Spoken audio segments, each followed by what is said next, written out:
Right now at 4:30, President Joe Biden is looking to assure party leaders he is fit to continue his re-election campaign.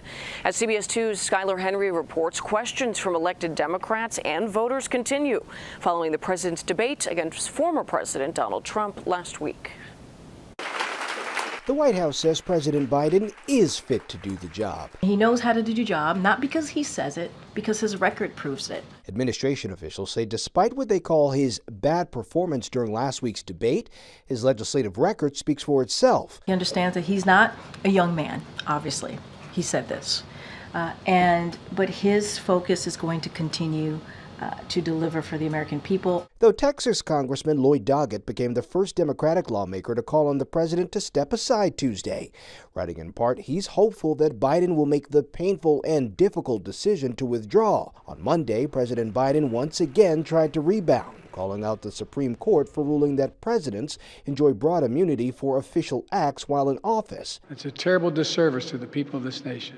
The ruling is likely delaying any trial that former President Trump would face until after the November election. What Judge Chutkan is going to do is go one by one after they brief the issue for her and hear arguments, and she's going to make a decision. Following the Supreme Court's decision, the judge who presided over the so-called New York hush money trial agreed to postpone Trump's sentencing until September 18th, 2 days before early voting begins in several states.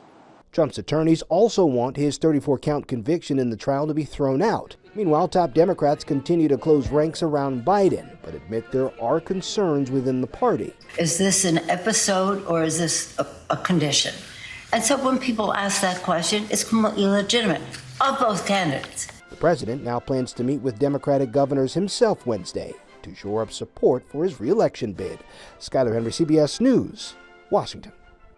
President Biden will sit down for his first televised interview since the debate this Friday with ABC.